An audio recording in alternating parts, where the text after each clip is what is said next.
Hello बच्चों, good afternoon. आज हम निकालना सीखेंगे एक न्यूटन में कितने डायन होते हैं। ठीक है, तो एक न्यूटन में कितने डायन होते हैं वो हम कैसे निकालते हैं, और ये डायन कौन है और ये न्यूटन कौन है इसके बारे में भी जानते हैं। तो सबसे पहले ये हमारे पास ये न्यूटन है। ठीक है, तो ये जो बल का ऐसा मात्रक, बल बोले तो फोर्स, ठीक है, फोर्स, और इसका जो ऐसा मात्रक, ठीक, एसआई मात्रक किसका, बल का एसआई मात्रक होता है न्यूटन, और इसका सिंबल क्या है एन।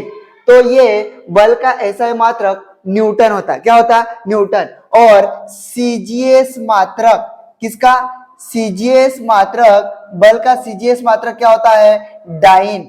क्या होता है डाइन, किसका, बल का। तो यहां से बल का एसआई मात्रक न्यूटन और बल का सीजीएस मात्रक होता है डायन।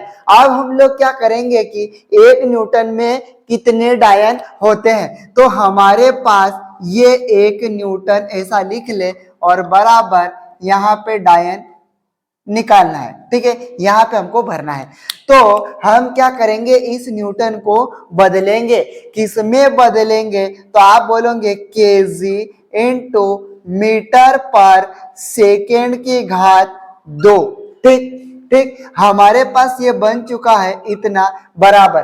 अब क्या करें इसका, तो हम क्या कर सकते हैं इसका, और तो कुछ बेसिक चीजें हमको याद होना चाहिए। वो क्या याद होना चाहिए? सबसे पहले अगर हम लिखे 1 किलोमीटर, 1 किलोमीटर में कितने मीटर होंगे, तो आप बोलोगे 1000 मीटर।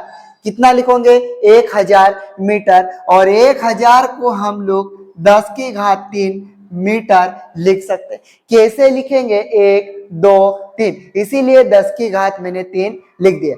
उसके बाद अगला आ सकता, 1 मीटर में कितना होगा, तो आप बोलोगे 100 सेंटीमीटर। कितना होगा? 100 सेंटीमीटर। और इस 100 सेंटीमीटर को हम लिख सकते 10 की घात 2 सेंटीमीटर। ठीक है, तो इतना हो चुका। अब हम क्या करेंगे, आगे देखेंगे। ये तो लंबाई नापने के लिए, दूरी नापने के लिए ये मात्रक निकाले। अगर हम किसी वस्तु को तोलते हैं, ठीक, तोलने के लिए हम द्रव्यमान को केजी में तोलते, तो 1 किलोग्राम बराबर कितना होगा, तो आप बोल दोगे 1000 ग्राम। कितना होता है? 1000 ग्राम। और 1000 ग्राम को हम 10 की घात 3 ग्राम लिख सकते हैं। ठीक है, हाँ। उसके बाद हमारे पास और अगर कुछ देखें तो आप बोल सकते हो 1 पाव। ठीक है, 1 पाव में कितने ग्राम होते हैं? 250 ग्राम होता है। कितना होता है? 250 ग्राम। हालांकि इसकी जरूरत नहीं है, लेकिन हमारे पास जो जो जरूरत थी वो हमने यहाँ पे लिख लिए। ठीक, लिखा गया ऐसा। आप हम क्या करेंगे, इस 1 केजी, ठीक है, इस 1 केजी के जगह लिखेंगे, 1 केजी के कितना लिखेंगे? 10 की घात 3 लिख देंगे अपन। कितना लिख देंगे? 10 की घात 3 ग्राम गुणित हमारे पास यहाँ पे कितना लिखा? मीटर। तो 1 मीटर में कितना होता है? 100 सेंटीमीटर, मतलब 10 की घात 2 सेंटीमीटर। आप यहाँ लिख दोगे 10 की घात 2 सेंटीमीटर बटे में इसके पूरे में कितना है? सेकंड की घात 2।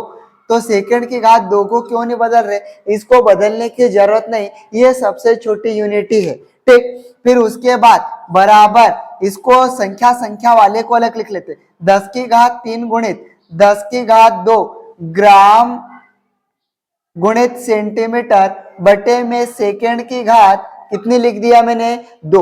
अब इतने इतने को अपन क्या करेंगे?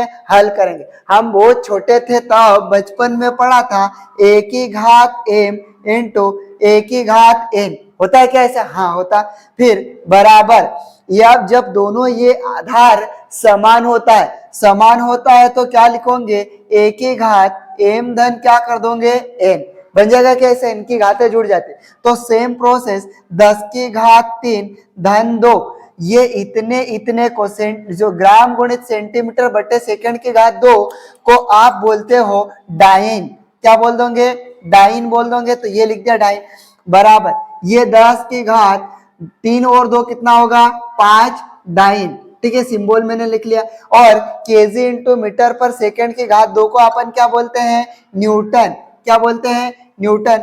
तो ये जो आंसर आया 1 न्यूटन बराबर 10 की घात 5 डायन। ठीक है, तो ये बल का ऐसा मात्रक क्या, न्यूटन। बल का सीजीएस मात्रक क्या है, डायन। तो 1 न्यूटन में कितने डायन होते हैं, आपसे ऐसा पूछा जाए तो 1 न्यूटन में 10 की घात 5 डायन होता है। ठीक है, ये इतना हमने ऐसा बेसिक से कुछ पता अपने को हो तो हम डायरेक्ट ऐसे बिना रटे इसको सीख सकते हैं। ठीक है, ये बेसिक चीजें हमको पता होना चाहिए। ये आपको यहां तक समझ में आया क्या, आ गया होगा। बेसिक चीजें थी, कैसी थी, ये बेसिक था तो हमने इसको ऐसा बना लिया। ठीक है,